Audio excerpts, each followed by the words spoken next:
I'm going to, I have a friend of mine on the phone. He likes to remain undisclosed at this point in time.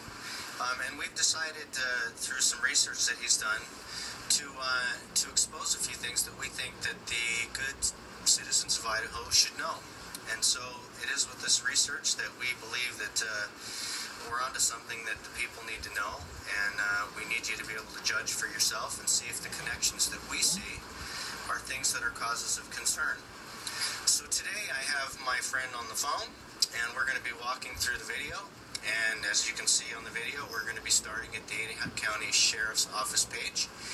We plan on doing a series of these, and what I think we're going to do to be able to add some continuity to this is to be able to start from the Ada County Sheriff's page every time we do a video, to be able to get you used to being able to go through this step by step and to be able to find out all of the different parts of the web that there are. So today what we're going to do, I also wanted to leave a disclaimer in the fact that if something like this is of any magnitude and something ever happens to me, then that would probably seem to give the indication that this was something that was never supposed to be let out. So I just thought I would say that. So what we're going to start off with today, the Ada County Sheriff's Office webpage, as you can see, adasheriff.org.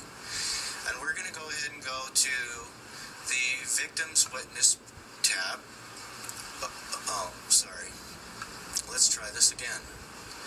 We're going to go to Services, as you can see from my little pointer. Then we're going to go to the Victims Witness Protection Program that got blacked out. So you just click on that.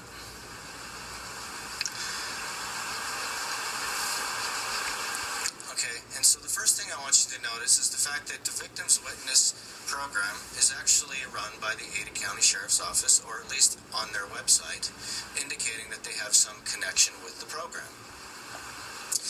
There, on the right here, there are these three issues here. We can go into these later and show how they play into it. But what we're going to do is we're going to direct you to go down to the bottom of the page on the little link that says Crime Victims Compensation.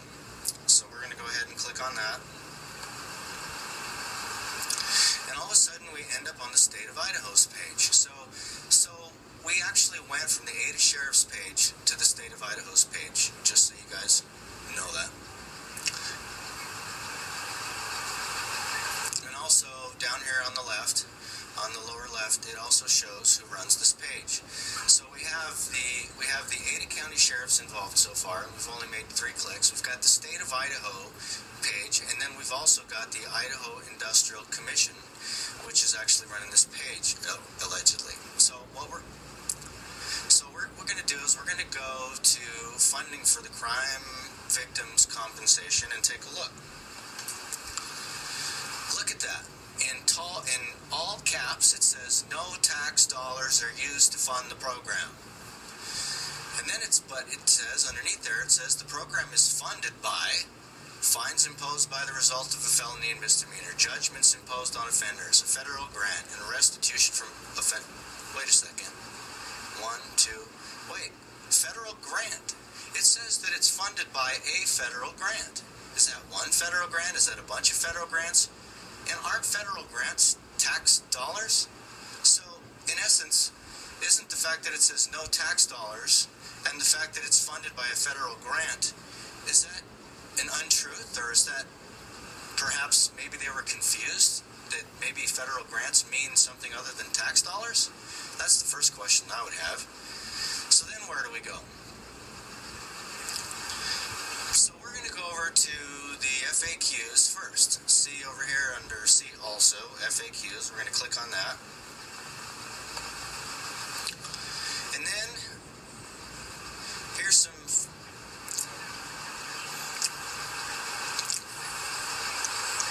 let's say we click on the second one.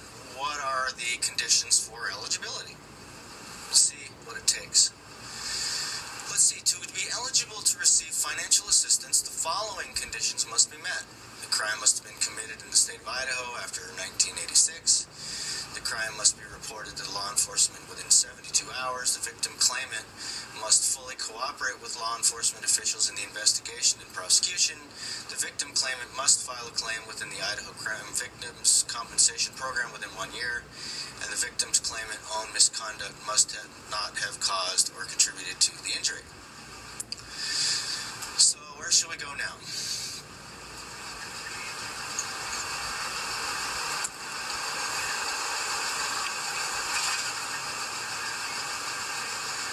Yeah, so let's see. We're going to go to, let's go look and see if this one's, yeah.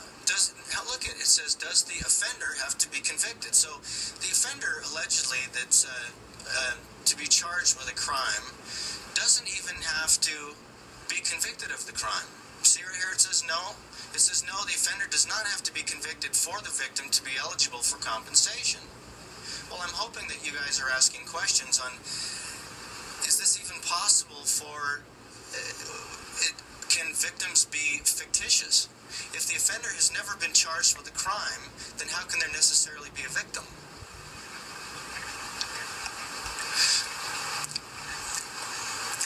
So what we're going to do is we're going to go up to the top and say, how do I file a claim for benefits? Oh, okay, that looks easy.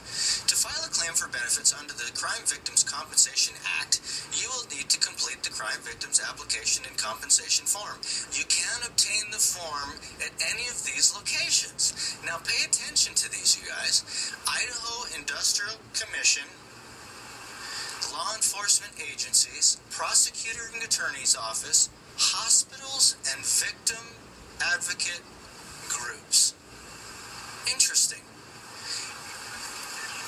So now we're in the judiciary, we're in the executive branch, and we're in law enforcement under the executive branch. And these acts have been put in play by the legislative branch. So we have the insurance company, law enforcement, the legislature, executive branch, and the judiciary. And what else do we have? Where should we go now? How many branches of government are we supposed to have? I think we have 3, right? We have the executive, the judiciary, and the legislative.